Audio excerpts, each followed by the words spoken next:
नमस्कार, लोकतंत्र देख रहे हैं आप। मैं हूं आपके साथ रेशु त्यागी। उत्तर प्रदेश में योगी सरकार ने कांवड़ यात्रा को लेकर बड़ा फैसला लिया है। सीएम योगी आदित्यनाथ ने आदेश जारी किए हैं कि प्रदेश भर में कांवड़ यात्रा रूट पर सभी दुकानदारों को नाम लिखना अनिवार्य होगा। जारी आदेश के तहत दुकान संचालक का नाम लिखा जाएगा। अब इस मामले पर सियासत तेज हो चली है। विपक्षी दल यूपी सरकार के इस फैसले पर आग बबूला हो रहे हैं। विपक्ष इसे सामाजिक अपराध बताते हुए देश में भाईचारे की भावनाओं को खराब करने की कोशिश बता रहा है। दुकानों पर नाम लिखने के आदेश का सिर्फ विपक्षी दल ही नहीं, एनडीए के सहयोगी राष्ट्रीय लोकदल जेडीयू और एलजेपी समेत कई सहयोगियों ने भी नाराजगी जाहिर की है। अब सवाल उठ रहे हैं कि आखिर क्यों धर्म के आधार पर पहचान बताने के लिए मजबूर किया जा रहा है। क्या पीएम मोदी का सबका साथ सबका विकास का मंत्र तीसरे कार्यकाल में दम तोड़ रहा है? क्या लोकसभा में मिले झटके के बाद बीजेपी अल्पसंख्यकों को लेकर असमंजस की स्थिति में आ गई है?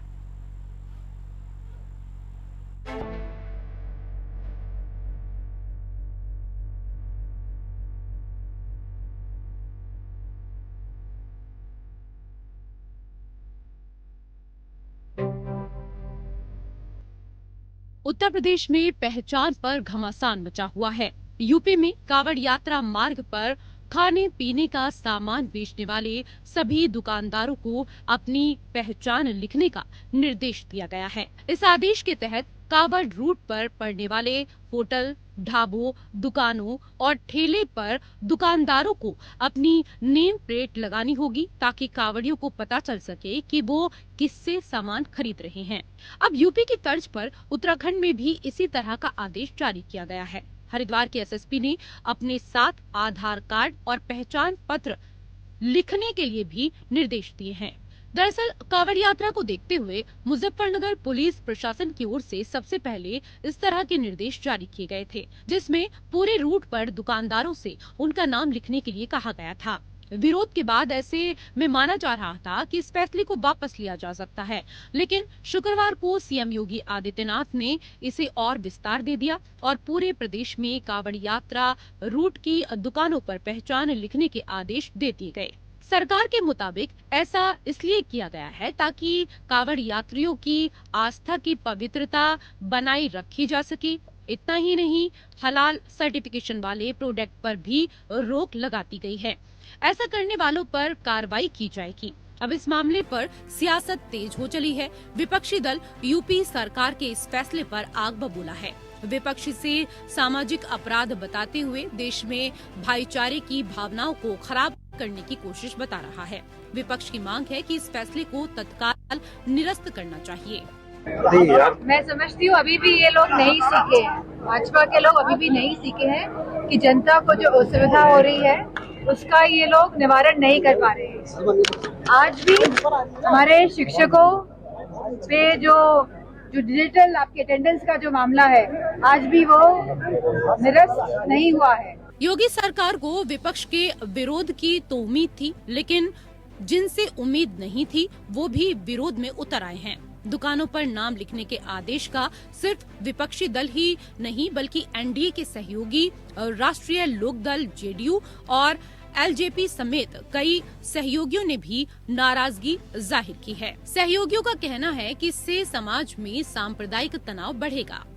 नहीं, इससे बड़ी कांवड़ यात्रा बिहार में निकलती है, वहाँ इस तरह का कोई आदेश नहीं है। और फिर प्रधानमंत्री जी की जो व्याख्या है भारतीय समाज के बारे में, एनडीए के बारे में, सबका साथ सबका विकास और सबका विश्वास, ये लगाए गए प्रतिबंध इस नियम के विरुद्ध है। लेकिन सर, जिस तरह की इस पर समीक्षा करने की आवश्यकता है, तो आप इसके बाद भी मानते हैं कि क्या वाकई में समीक्षा करने की आवश्यकता है? बिहार में नहीं है, राजस्थान से कांवड़ गुजरेगी, वहां से नहीं है। बिहार का जो सबसे स्थापित और झारखंड का मान्यता प्राप्त, जो सबसे ज्यादा मान्यता प्राप्त धार्मिक स्थल है, वहां के लिए नहीं है। इस पर सवाल ये है कि कानून व्यवस्था के नाम पर सियासत तो नहीं हो रही? आखिर क्यों? धर्म के आधार पर पहचान बताने के लिए मजबूर किया जा रहा है। क्या पीएम मोदी का सबका साथ सबका विकास का मंत्र तीसरे कार्यकाल में दम तोड़ रहा है? क्या बीजेपी में अब पीएम मोदी के मूल मंत्र का अब महत्व नहीं रहा है? क्या बीजेपी पर मोदी की पकड़ अब कमजोर हो रही है? अगर ऐसा नहीं होता तो शुभेंदु अधिकारी सबका साथ सबका विकास पर सवाल नहीं उठाते। जो हमारे साथ हम उनका साथ, जो हमारे साथ हम उनका साथ, सबका साथ सबका विकास। बंद करो नो नीट संख्यालघु मोर्चा। ভালো থাকুন। जय श्री राम, जय श्री राम, जय श्री राम। भले ही बाद में शुभेंदु अधिकारी ने अपने बयान से यू टर्न ले लिया, लेकिन जिस तरह से मोदी के तीसरे कार्यकाल में बीजेपी शासित राज्यों में फैसले लिए जा रहे हैं, वो बता रहे हैं कि कहीं न कहीं बीजेपी में लोकसभा में मिले झटके के बाद अल्पसंख्यकों को लेकर असमंजस की स्थिति में है। पार्टी सबका साथ सबका विकास के मोदी मंत्र पर चले या जो साथ उसी का विकास के फॉर्मूले पर चले, ये बीजेपी के अंदर बड़ा सवाल बना हुआ है। Bureau report, APN. तो उत्तर प्रदेश के मुजफ्फरनगर में कावड़ यात्रा रूट पर दुकानदारों के नाम लिखे जाने के फरमान को मुख्यमंत्री योगी आदित्यनाथ ने प्रदेश भर में लागू कर दिया है। इस फैसले के बाद अब प्रदेश के सभी कावड़ यात्रा रूट पर पड़ने वाले रास्ते की हर खाने वाली दुकान या गुमटी ठेले के मालिकों को अपने नाम का बोर्ड यानी अपना नाम लिखवाना होगा। इसे लेकर योगी सरकार के कदम को बीजेपी जायज ठहरा रही है, तो विपक्षी दल इस कदम को असंवैधानिक बता रहे हैं। विपक्षी दलों के साथ साथ बीजेपी की सहयोगी जेडीयू और आरएलडी योगी सरकार के फैसले से सहमत नहीं है। विपक्ष के साथ सहयोगी दलों के सवाल खड़े किए जाने के बाद देखना यह है कि योगी सरकार अपने कदम से पीछे हटती है या अपने फरमान पर इसी तरीके से अडिग रहेगी। इसी को लेकर करेंगे हम लोकतंत्र में चर्चा। कई विशेष अतिथि पैनल में हमारे साथ जुड़ चुके हैं, उनका परिचय आपके साथ करा देती हूं। हमारे साथ बीजेपी के प्रवक्ता संदीप दुबे जी जुड़ चुके हैं, स्वागत आपका। हमारे साथ सपा की प्रवक्ता पूजा मिश्रा जी जुड़ चुकी हैं, आपका भी स्वागत। हमारे साथ कांग्रेस के प्रवक्ता राकेश सिंह यादव जी भी जुड़ चुके हैं, आपका भी स्वागत। राकेश सिंह जी, 22 जुलाई से क्योंकि सावन के महीने की शुरुआत हो रही है और इसमें बड़ी संख्या में हरिद्वार से कावड़ लेकर निकलने वाले कावड़िये निकलते हैं। मुजफ्फरनगर में कावड़ के रूट पर दुकानदारों के नाम लिखने का आदेश प्रशासन ने जारी किया था। इसके बाद सहारनपुर रेंज के डीआईजी ने सहारनपुर और शामली में कावड़ यात्रा के रूट पर पड़ने वाली दुकानों पर दुकानदारों के नाम लिखने का जो आदेश है वो अनिवार्य कर दिया। मुजफ्फरनगर पुलिस के निर्देश को लेकर उपजा विवाद अब तक शांत नहीं हुआ था कि सीएम योगी आदित्यनाथ ने इसे पूरे प्रदेश में लागू करने के आदेश दे दिए हैं। योगी जी के इस फरमान की आप लोग तो आलोचना कर ही रहे हैं, क्या कुछ आपत्तियां हैं? पहले तो हम आपसे ये समझना चाहेंगे, फिर इनके जो सहयोगी आपत्ति जता रहे हैं उसको लेकर भी इनसे सवाल करेंगे। देखिए, सबसे पहली बात तो ये है कि जिस तरह का आदेश है, अगर फल बेचते हैं, कोई आम बेचने वाला है, कोई सेवफल बेच रहा है, कोई केले बेच रहा है, तो वो क्या हिंदू मुसलमान या उसके अंदर वो चला दिया है, उसने उसको नमाज पढ़ना सिखा दिया है सेवफल को, या वहां से अगर कोई हिंदू खरीद लेगा तो उसका धर्म भ्रष्ट हो जाएगा। दूसरी बात, लगभग 60% से ज्यादा लोग पुरुष और 50% से ज्यादा महिलाएं नॉनवेज हो सकती हैं या आप हैं अधिकृत, तो क्या जो ये भी लगाएंगे कि ये दे रहे हैं नाथ जी के कभी आदेश शुरू नहीं कर रहे हैं। राकेश जी मैं वापस से आपके पास आऊंगी। आपकी आवाज सर स्पष्ट रूप से नहीं आ रही है। दोबारा हम आपको जुड़वाते हैं, डिबेट में चर्चा करेंगे आपसे। लेकिन पूजा मिश्रा जी, क्योंकि उत्तर प्रदेश में कावड़ यात्रा के मार्ग पर पड़ने वाली खाने पीने की दुकान, ठेले पर संचालक मालिक का नाम और पहचान लिखना अब अनिवार्य होगा। इस आदेश के बारे में कहा गया है कि सावन में कावड़ यात्रियों की आस्था की पवित्रता बनाए रखने के लिए ये फैसला लिया गया है। क्या कहेंगी? आपको नमस्कार रेशू जी, और साथी श्रोताओं को भी मेरा नमस्कार। पहली बात तो मैं दो बातें कहूंगी। अगर ये धर्म की बात कर रहे हैं तो धर्म में तो हमारे अगर कोई भी धर्म गुरु बैठ के बस एक बार में बता देंगे कि किसके हाथ से खाना, किसके हाथ से ना खाना, ये हमारे धर्म में कहीं नहीं लिखा गया हुआ है। हमारे धर्म में जो लिखा गया हुआ है, सनातन धर्म में लिखा गया हुआ है कि अखाद्य क्या चीज है और खाद्य क्या चीज है। तो जो अखाद्य है, चाहे वो बेची कंपनियां, जो 6 20 की बड़ी कंपनियां जो एक्सपोर्ट करती है, उसमें 4 हिंदू मालिक है, तो अखाद्य है। वो चाहे हिंदू हो चाहे मुस्लिम हो, यही लिखा हुआ है। किसके हाथ से लेना है ये नहीं लिखा हुआ है। दूसरी बात, तो हमने बचपन में भजन सुना करते हैं कि निर्मल मन हो तो रघुनायक, सबरी के घर आते, श्याम सूर्य की बाह पकड़कर साग विदुर भर खाते। हमने इस पर नहीं विचारा कैसे आएंगे भगवान। तो हमारा जो धर्म है वह यह बताता है कि हमारा मन निर्मल होना चाहिए। और कावड़ यात्रा आज शुरू नहीं हुई है। और पुराण कहते हैं त्रेता युग में पहली बार जो है श्रवण कुमार लेकर के चले गए थे अपने माता पिता को लेकर, तो उन्होंने पहली बार कावड़ यात्रा चलाई थी। और कई जो है पुराण ये भी कहते हैं कि भगवान श्री परशुराम जी ने कावड़ यात्रा को शुरू किया था, पहली बार वो लेकर के गए थे कावड़ यात्रा। पर विडम्बना यह है कि इतने सालों से कावड़ यात्रा चलती चली आ रही है, भाजपा को नाम लिखवाने की जरूरत क्या है? पहले जो कंपनी का नाम होता था, कंपनी के नाम तो लिखे रहेंगे जो रजिस्टर्ड है। जो फ्रूट वाले चाहे कोई बेच रहा है, जो आम बेच रहा है वो आम ही बेचेगा, उसके जगह पे कुछ आपको और दे नहीं देगा। ये एक होता नहीं, धार्मिक उन्माद पैदा करना चाहते हैं। इन्होंने कहा नाम लिखने का। ठीक है सर, जवाब दे दीजिए। आप लोग धार्मिक उन्माद पैदा करना चाहते हैं। संदीप दुबे जी, अब आपके ऊपर आरोप लग रहे हैं। और देखिए केसी त्यागी को भी हम सुन रहे थे, वो साफ तौर पर कह रहे थे कि जो कावड़ यात्रा उत्तर प्रदेश में निकलती है, उससे बड़ी कावड़ यात्रा तो झारखंड में निकलती है, राजस्थान से होकर गुजरती है, बिहार में भी इतनी बड़ी संख्या में जो कावड़िए हैं वो जाते हैं। लेकिन वहां पर तो इस तरह का कोई फरमान नहीं सुनाया गया। उत्तर प्रदेश में ही इस तरह का फरमान क्यों? ये तो आपको घेर ही रहे हैं, आपके सहयोगी भी सर आपको इस मुद्दे पर घेर रहे हैं।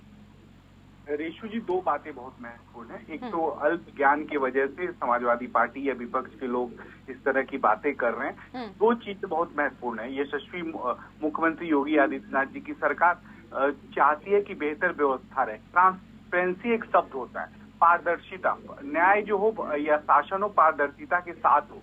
एक होता है डिवाइड एंड रूल। विपक्ष जो है डिवाइड एंड रूल करके वोट बैंक बटोरना चाहता है। हम पारदर्शिता के साथ शासन करना चाहते हैं। अगर मैं संदीप दुबे हूं तो मुझे अपने को संदीप दुबे कहने में शर्म क्यों आ रही है? और एक और बात आपको बता दूं रेशु जी, आप जान के हैरान होंगे, जब समाजवादी पार्टी की भी सरकार थी तो प्रशासन इस तरह के कार्य करते थे, लेकिन वो तब सुर्खियां ही बनती थी। लेकिन आज ये विषय सुर्खियां बन गई। दूसरी महत्वपूर्ण विषय है कि आज पूरे देश में सरकार को, या केंद्र सरकार हो या राज्य सरकार हो या जिला प्रशासन हो, उसको तो आप काम करने देंगे ना। कल को कोई अव्यवस्था फैल जाए तो यही समाजवादी पार्टी के लोग, यही कांग्रेस के लोग बड़ी बड़ी बातें चलिए ठीक है सर, ये लोग विरोध करते हैं तो समझ में आता है। चलिए किसी न किसी विषय पे, क्योंकि विपक्ष हैं, आपका विरोध करेंगे ही। लेकिन आपके अपने क्यों घेर रहे हैं? मेरे तो आपसे ये भी सवाल था ना। केसी त्यागी को आप सुनिए, अभी आपने सुना भी होगा कि वो क्या कुछ कह रहे थे।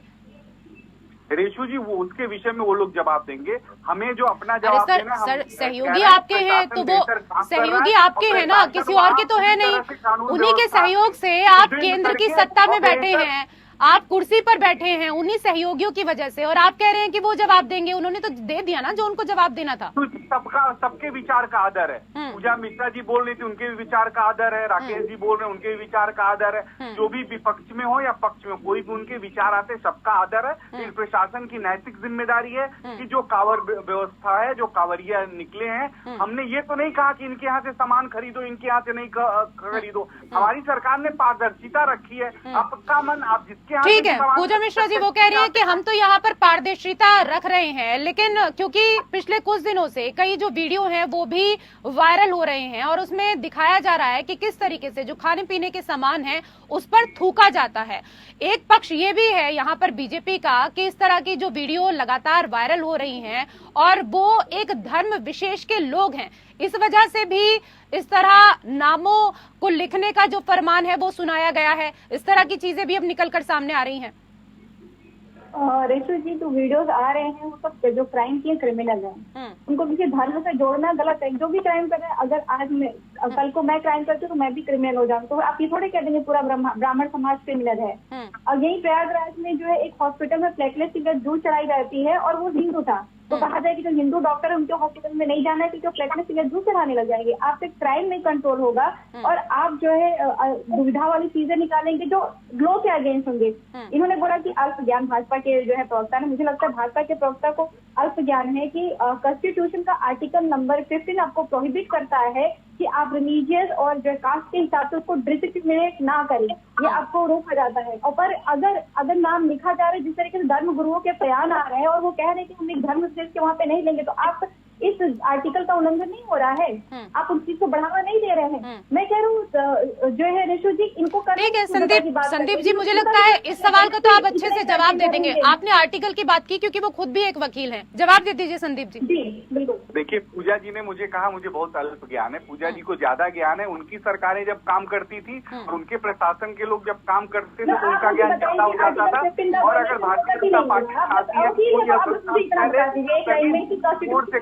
आपकी ज्ञान हो जाती है, आप लोग ज्ञानवान हो जाते हैं। पूजा जी, अब मेरी बात एक मिनट मुझे बस एक लाइन आपको दिखाते हैं कई जगह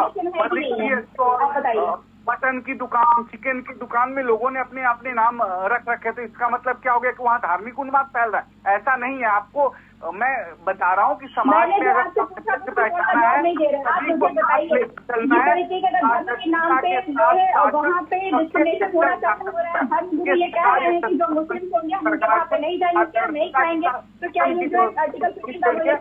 आप डिवाइडेड रूल मत करें, समाज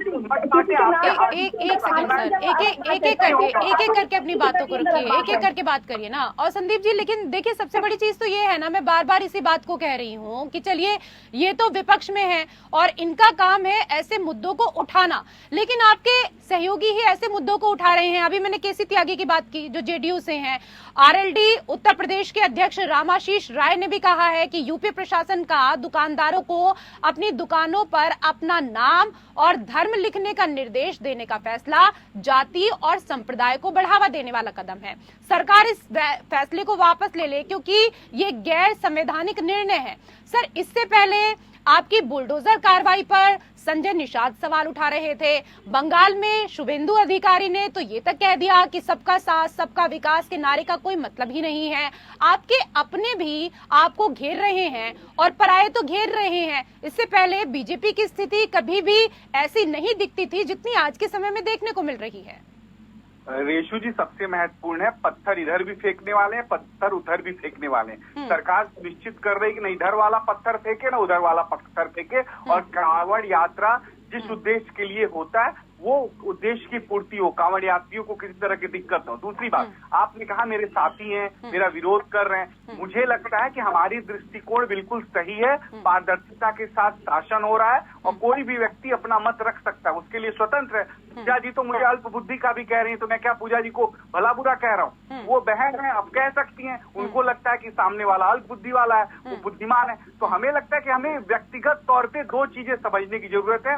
पहला ये कि कानून व्यवस्था ठीक तरीके से काम करे, कहीं भी अप्रिय घटना न हो और किसी के साथ अनहोनी होनी न हो, और ये कार्य करना सुनिश्चित करना प्रशासन की जिम्मेदारी है। प्रशासन ने बेहतर व्यवस्था सुनिश्चित करी है। ये छोटी छोटी बातें जो डिवाइड एंड रूल का काम विपक्ष कर रहा है, मैं हाथ जोड़ के प्रार्थना करता हूं कि कांवड़ यात्रा पूरा होने दीजिए, इसमें कहीं अव्यवस्था नहीं हो। ठीक है, लेकिन सर कांवड़ यात्रा सिर्फ उत्तर प्रदेश में ही नहीं निकल रही है ना, बाकी जगह भी है। झारखंड देखिए ना, झारखंड देखिए, वहां पर भी तो यात्रा निकलती है ना, वहां पर भी बड़ी संख्या में कांवड़िए जाते हैं। मैं आऊंगी सर, क्योंकि ठीक है, राकेश सिंह यादव जी भी बहुत देर से हमारे साथ जुड़े हुए हैं, जरा उनसे भी मैं चर्चा कर लेती हूँ। क्योंकि राकेश सिंह यादव जी, देखिए, आरएलडी ने भले ही बीजेपी के साथ हाथ मिला रखा हो, लेकिन खुद को मुस्लिम विरोधी कटघरे में वो भी खड़ा नहीं करना चाहती है। पश्चिमी उत्तर प्रदेश में आरएलडी का सियासी आधार जाट वोटों के साथ साथ मुस्लिमों के बीच रहा है। चौधरी चरण सिंह से लेकर चौधरी अजीत सिंह तक जाट मुस्लिम समीकरण के दम पर ही अपनी सियासत करते रहे हैं। आरएलडी की कमान संभाल रहे जयंत चौधरी भी जाट मुस्लिम समीकरण को किसी भी सूरत में कमजोर नहीं होना देना चाहते हैं। आरएलडी इस बात को बखूबी जानती है कि बीजेपी के हार्ड हिंदुत्व पॉलिटिक्स के साथ कदम से कदम मिलाकर चलने पर मुस्लिम वोटर छिटक जाएगा। मुस्लिमों के दूर होते ही जयंत चौधरी का पश्चिम यूपी में किंग मेकर बने रहना मुश्किल हो जाएगा। इसलिए उसने भी इस विषय पर अपनी राहें अब बीजेपी से अलग कर ली हैं। देखिए, जो देश हित में पार्टियां हैं, चाहे इनके सहयोगी दल हों, उनके बयान भी आपने सुने हैं, वो कोई भी दल इस बात के लिए समझौता नहीं करेगा कि धर्म के आधार पर किसी व्यापार का बंटवारा हो या धर्म के आधार पर किसी यात्रा का बंटवारा किया जाए।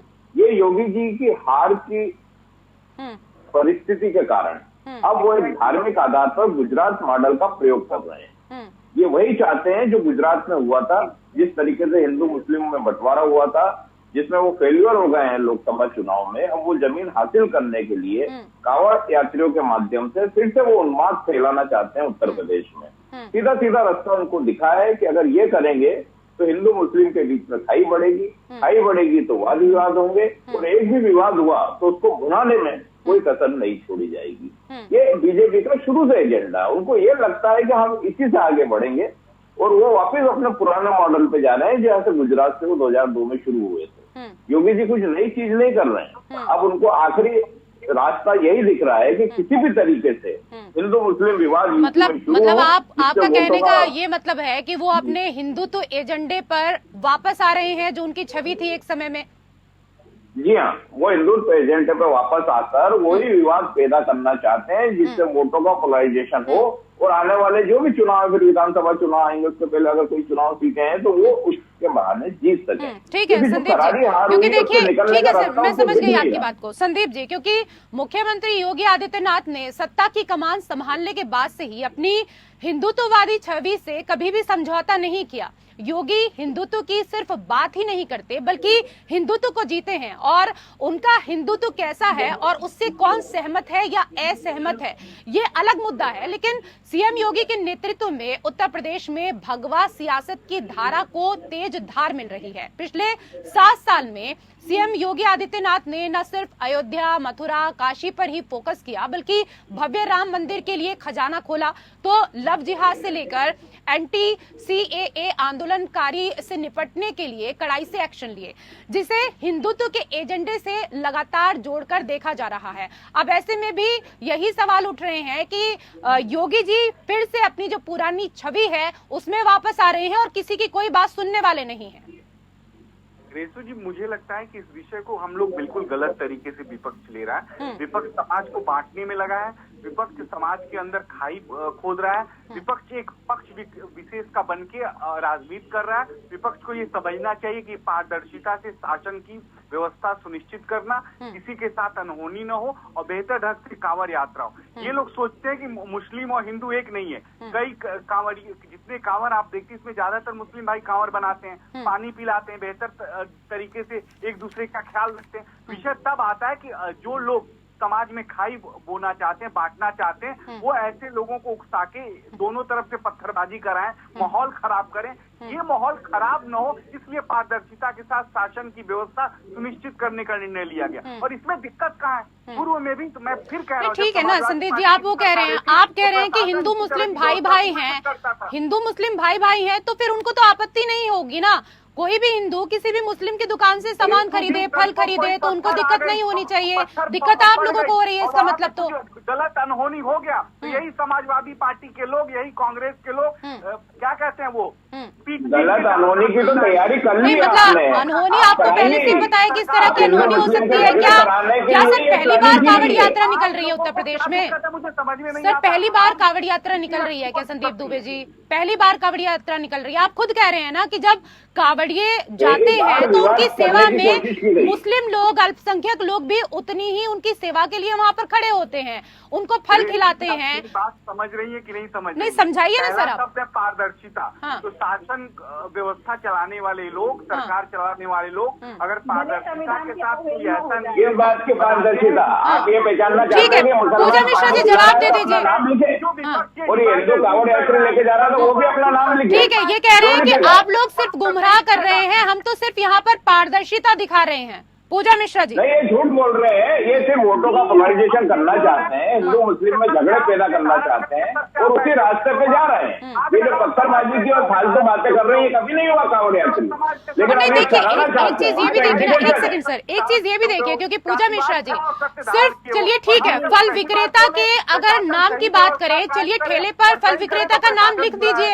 ये आदेश दिया, एक सेकंड सर, ये आदेश दिया गया है कि जो फल विक्रेता होगा उसका जो ठेला वो लगाता है तो उस पर नाम होगा। लेकिन एक नया फरमान आपने तो आगे सुना दिया है उत्तराखंड में। उत्तराखंड में तो आप कह रहे हैं कि आधार कार्ड भी आपको अपने साथ रखना होगा, अपना पहचान पत्र भी आपको अपने साथ रखना होगा।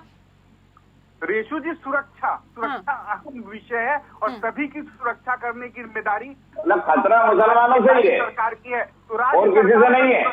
यूपी में उस विषय पे हाय तौबा नहीं होना चाहिए। किसकी सुरक्षा करना चाहते हैं सेशन हो गया है। सर, किसकी सुरक्षा करना चाहते हैं ये बताइए ना।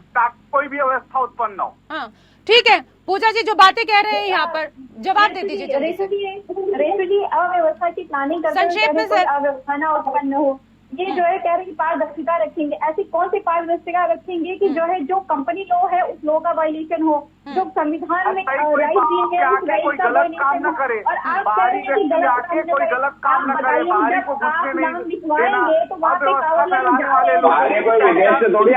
नहीं, आप बाहरी व्यक्ति कह रहे हैं तो एक सेकंड संदीप जी, बाहरी व्यक्ति कर रहे हैं तो बाहरी व्यक्ति तो कोई कावड़ियों के भेष में भी आ सकता है ना सर।